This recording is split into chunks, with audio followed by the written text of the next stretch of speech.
नवाज शरीफ ही जीतेगा। नवाज शरीफ जिंदाबाद। नवाज शरीफ जीतेगा जी। नून लीग ही जीतेगी ते वोट भी साडा अल्हम्दुलिल्लाह नून लीग दा।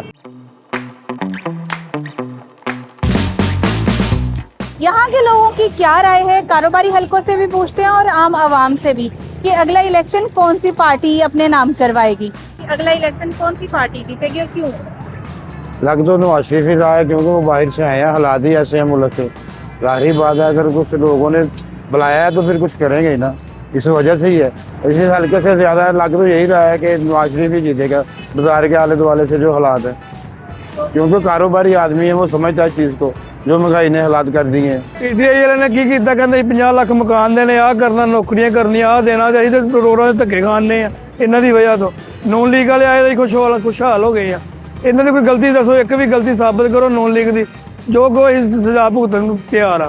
इंशाअल्लाह ताला आबद शेर अली जितेगा, अल्लाह के हुक्म नाल जितेगा, लीड नाल जितेगा। जिन्ने इलैक्शन इन्हां कीते चोरी कीते ने, अगे पीटीआई चोरी नाल आई आ, सादगी नाल होना वे क्यों नहीं आंदी पई? ਜਦੋਂ ਇਹ ਅੰਦਰ ਸੀ ਨਵਾਜ਼ ਸ਼ਰੀਫ ਉਦੋਂ ਇਲੈਕਸ਼ਨ ਸਹੀ ਹੁੰਦੇ ਸੀ, ਅੱਜ ਇਹ ਆਪ ਅੰਦਰ ਤਾਂ ਇਲੈਕਸ਼ਨ ਗਲਤ ਹੁੰਦੇ ਨੇ। नवाज शरीफ जितेगा। वो अच्छे तरीके नाल हुकूमत करदा सीगा, अच्छे तरीके नाल आवाम नाल डीलिंग करदा सी, चीज़ां सस्तियां सी, महंगाई खत्म सी है नहीं सी, आवाम सुखी सी। हुण आवाम दुखी आ, इन्ने क दुखी आ कि बिल नहीं दे हो रहे,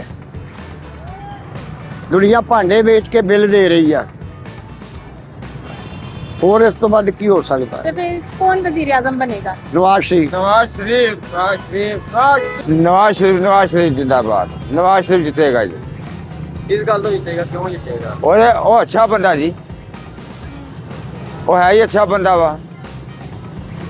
और दौर की कोई महंगाई नहीं हुई, किसी ने तंग नहीं किया, कोई बिल नहीं आए, इन्होंने महंगाई हो गई, खाते इन्होंने महंगे हो गए, चीज़ें महंगी हो गई, और केड़ा दौर कुछ नहीं हुआ महंगा, और दौर से आवाम खुशहाल सी।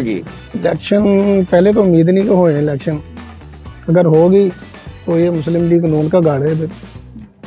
तो हम मियां ताज जमील के हम एमपी हैं, इंशाल्लाह ताला इंशाल्लाह मुस्लिम लीग नून की उम्मीद है। इंशाल्लाह अल्लाह दी मेहरबानी नवाज शरीफ जीतेगा।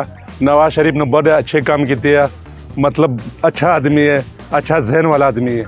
इंशाल्लाह वही जीतेगा, मुस्लिम लीग जीतेगी। तो अगला वजीर आजम कौन सा होगा? नवाज शरीफ होगा, अल्लाह दी मेहरबानी। उम्मीद है इंशाल्लाह ताला अगला इलेक्शन जो है ना तहरीक इंसाफ जीतेगी, क्योंकि उन्होंने बताया इमरान खान ने कि ये जो लोग हैं ना चोर हैं, और चोरियां की हैं इन्होंने, सबको पता है। अब रोज़े रोशन की तरह जो चोर हैं वो सामने हो गए हैं, और जो सही लोग हैं वो भी सामने आ गए हैं।